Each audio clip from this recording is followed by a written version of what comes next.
Shalom, puji nama Tuhan.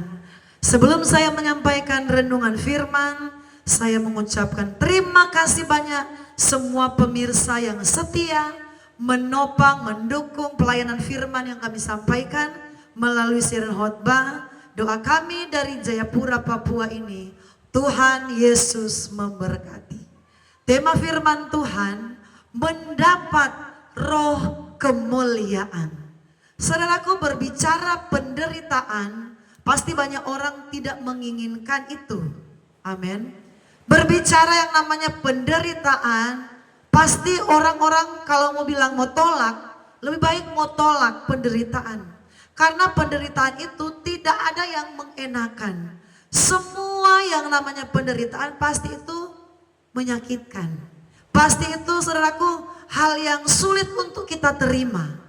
Tetapi saudaraku, kita akan melihat Alkitab bahwa orang-orang yang mengalami penderitaan dan penderitaan itu atas kehendak Tuhan, penderitaan itu atas seizin Tuhan, ketika dia belajar untuk sabar, ketika dia belajar untuk tetap bersukacita, menghadapi penderitaan itu, tidak mengeluh, tidak mempersalahkan Tuhan, dia tetap mengucap syukur, mengalami yang namanya penderitaan karena mengiring Yesus, karena menjadi pengikut Kristus. Tuhan berkata bahwa roh kemuliaan akan datang atas hidupnya. Mari saudaraku, kita akan melihat firman Tuhan dalam kitab 1 Petrus 4 ayat yang ke-12 mulai. Menderita sebagai Kristen. 1 Petrus 4 ayat 12 mulai. Di sini kita akan membaca sampai ayat 14. 1 Petrus 4 ayat 12 dan sampai ayat 14. Saya baca ayat 12. Saudara-saudara yang kekasih, janganlah kamu heran akan nyala api siksaan yang akan datang kepadamu sebagai ujian. Seolah-olah ada sesuatu yang luar biasa terjadi atas kamu. Kita berhenti sampai di situ. Alkitab berkata, saudara-saudara yang kekasih, jangan heran apabila dalam pribadi kita akan kita alami yang namanya nyala api siksaan. Saudara, luar biasa. Nyala api siksaan yang datang sebagai ujian. Seolah-olah ada sesuatu yang luar biasa yang terjadi atas kamu. Saudaraku, nyala api siksaan yang sangat luar biasa yang akan datang dalam hidup kita. Tuhan berkata, janganlah kita heran. Saudaraku, nyala api siksaan ini berbicara yang namanya bahwa gambaran satu penderitaan yang sangat-sangat berat. Gambaran satu penderitaan yang sangat luar biasa yang diizinkan Tuhan terjadi atas hidup kita. Karena ayat yang ke-12 berkata, itu datang kepadamu sebagai ujian. Saudaraku, hidup kita mengiring Yesus harus melewati yang namanya ujian. Orang percaya itu identik dengan yang namanya ada ujian dari Tuhan. Dan ujian dari Tuhan itu bukanlah sesuatu yang namanya menyenangkan, yang namanya mengenakkan. Tetapi berbicara ujian yang dari Tuhan itu, Alkitab saja yang gambarkan, saudaraku, Alkitab saja yang sampaikan itu adalah sebagai nyala api siksaan. Saudaraku, nyala api siksaan ini betapa berat, betapa luar biasanya satu ujian yang akan terjadi atas kehidupan orang percaya. Tetapi ketika ujian itu datang, saudaraku, ada satu hal yang besar yang namanya roh kemuliaan yang Tuhan akan berikan atas hidup orang percaya yang diuji Tuhan, yang lolos ujian dari Tuhan. Kita baca selanjutnya 13. Sebaliknya bersukacitalah, ayat 13 berkata, ketika kamu mengalami nyala api siksaan, sebaliknya bersukacitalah. Jadi bersukacitalah ketika ada penderitaan datang. Saudaraku, memang saudaraku mengiring Tuhan itu kadangkala bertentangan, berlawanan dengan logika kita. Amin.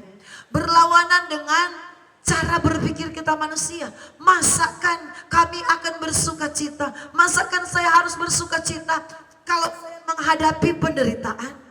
Masakan Tuhan bilang bersukacita kalau engkau menghadapi nyala api siksaan sebagai ujian yang datang atas hidupmu? Alkitab yang berkata demikian. Sebaliknya bersukacitalah. Ayat selanjutnya. Sesuai dengan bagian yang kamu dapat dalam penderitaan Kristus, supaya kamu juga boleh bergembira dan bersukacita pada waktu Ia menyatakan kemuliaannya. Saudaraku, ternyata Tuhan bilang ketika kita bersukacita di dalam penderitaan yang kita alami, ketika kita mengiring Yesus, kita mungkin dihina, kita mungkin ditolak, kita mungkin disakiti, kita mungkin dijauhi orang, atau penderitaan yang bagaimana macam yang kita alami. Alkitab berkata, bersukacitalah dan bergembiralah, sebab kamu akan beroleh sukacita dari Tuhan apabila kamu sudah mengalami yang namanya penderitaan di dalam mengiring Tuhan. Kalau kita sudah mengalami penderitaan, itu artinya kita juga akan mengalami sukacita dan kegembiraan yang Tuhan akan kerjakan atas hidup kita. Amin. Jadi saudaraku, mari kita jangan menolak yang namanya penderitaan. Kita jangan menolak yang namanya kesulitan hidup. Kita jangan menolak yang namanya tantangan demi tantangan ketika kita mengiring Tuhan.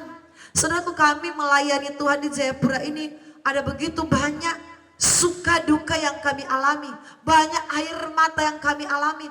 Tetapi saudaraku, di situ Tuhan menguji iman kami. Apakah kami akan tetap mengucap syukur atau kami akan meninggalkan pelayanan di masa-masa berat yang Tuhan izinkan. Saudaraku, kami pernah alami yang namanya kami sudah berdoa bergumul, dan apa yang kami doakan saudaraku tidak dijawab Tuhan. Atau apa yang kami gumuli tidak dijawab di waktu yang kami harapkan, saudaraku. Kami sangat berharap Tuhan, hari ini kami butuh sekali Tuhan pertolongan-Mu. Kami dalam keadaan kesulitan, memang benar-benar sulit. Ke kiri tidak ada jalan, ke kanan tidak ada jalan, ke depan, ke belakang tidak ada orang yang menolong kami, dan kami merasa sangat terjepit, dan kami merasa yang namanya pergumulan, kami merasa yang namanya beban yang sangat berat. Kami bergumul saudaraku sekian lama dengan Tuhan. Kami berdoa sampai pada saat yang kami harapkan Tuhan mau tolong kami. Sampai di mana saat yang kami harapkan Tuhan mau nyatakan kuasanya. Tidak ada pertolongan Tuhan yang kami lihat di hari itu, saudaraku. Kami berkata, Tuhan, kami mau belajar tetap bersyukur. Di hari yang kami harapkan ada pertolongan-Mu, ada campur tangan-Mu, tetapi Engkau izinkan kami melewati jalan buntu. Engkau izinkan kami tidak melihat sesuatu hal yang luar biasa itu terjadi. Engkau mengizinkan apa yang kami doakan seolah-olah tidak dijawab Tuhan. Tetapi saudaraku, ini yang namanya Tuhan menguji kami sebagai hamba Tuhan. Apakah kami akan marah? Apakah kami akan mengeluh? Apakah kami akan bersedih? Tetapi di situ kami berdoa, Tuhan, walaupun doa kami tidak dijawab Tuhan, kami tetap bersyukur. Walaupun apa yang kami gumuli selama ini kami tidak melihat jawaban itu, kami tetap bersyukur. Terima kasih Tuhan, Engkau belum menjawab doa kami. Engkau belum tolong apa yang kami doakan di hari ini. Pergumulan yang sekian lama kami doakan, kami berharap di hari ini Tuhan tolong, tetapi sampai hari itu berlalu, kami tidak mengalami yang namanya pertolongan dari Tuhan. Apa yang kami harapkan. Tetapi disitulah Tuhan menguji kami, untuk kami tetap bergembira, untuk kami tetap melayani Tuhan sungguh-sungguh. Tidak kecewa, tidak mundur dari pelayanan, tidak mempersalahkan siapa-siapa, apalagi mempersalahkan Tuhan. Alkitab mencatat saudaraku ayat yang ke-14. Berbahagialah kamu jika kamu dinista karena nama Kristus. Sebab ini tema yang saya katakan tadi. Sebab roh kemuliaan, yaitu roh Allah, ada padamu. Orang percaya kalau dinista karena nama Yesus. Orang Kristen menderita karena melayani Tuhan. Orang percaya mengalami kesukaran karena mengiring Kristus, karena melayani Yesus. Di dalam dirinya ada roh kemuliaan. Saudaraku, roh kemuliaan ini berbicara satu keagungan besar, berbicara satu kemuliaan besar yang Tuhan siapkan atas hidup kita. Orang yang akan dimuliakan Tuhan adalah orang yang bersuka cita ketika dia melewati penderitaan. Orang yang akan diangkat Tuhan, orang yang akan dimuliakan Tuhan, di dalam dirinya mengalami yang namanya roh kemuliaan adalah orang yang tetap mengucap syukur, orang yang tetap maju melayani Tuhan walaupun banyak pergumulan. Walaupun banyak tantangan dia tidak mundur. Walaupun banyak penderitaan dia tidak mundur dari Tuhan. Dia tambah setia, dia tambah berapi-api, dia tambah menyala-nyala dalam Tuhan. Tidak pernah kecewa dengan Tuhan. Ini yang namanya roh kemuliaan ada pada orang itu. Roh kemuliaan Tuhan akan angkat. Satu saat Tuhan akan promosikan. Satu saat Tuhan akan angkat dengan kemuliaannya. Satu saat Tuhan akan bawa dengan keagungannya. Belajar dari peristiwa Yusuf. Ketika Tuhan proses dia, ujian demi ujian, pergumulan, penderitaan demi penderitaan, dia tetap bersuka cita. Dia tidak marah dengan Tuhan, tidak persalahkan Tuhan. Roh kemuliaan ada pada Yusuf. Akhirnya apa? Dia dimuliakan Tuhan. Dia menjadi pemimpin bukan di bangsanya, tetapi di bangsa lain. Saudaraku, kalau menjadi pemimpin di bangsa sendiri itu hal biasa. Tetapi menjadi pemimpin di bangsa orang, menjadi pemimpin di negeri orang itu hal yang luar biasa. Dan itu yang namanya roh kemuliaan menjadi bagian Yusuf. Karena dia sudah masuk dalam proses Tuhan. Dia masuk dalam penderitaan yang diizinkan Tuhan. Walaupun penderitaan itu memang tidak gampang. Harus melewati tekanan batin, saudaraku. Melewati yang namanya disakiti, saudaraku. Melewati yang namanya dihianati, dilukai. Ini, saudaraku. Tetapi mari kita bersuka cita. Kalau hari ini engkau disakiti, dilukai, engkau dinista, engkau dicela, berarti dalam diri kita ada roh kemuliaan. Percayalah, satu saat waktunya Tuhan, Tuhan akan permuliakan. Tuhan akan angkat hidup kita. Tuhan akan promosikan kita. Kebenaran kita akan muncul seperti terang. Tuhan akan berkati kita dengan luar biasa. Di hari yang disiapkan Tuhan. Waktunya Tuhan. Tuhan akan berkati dengan ajaib.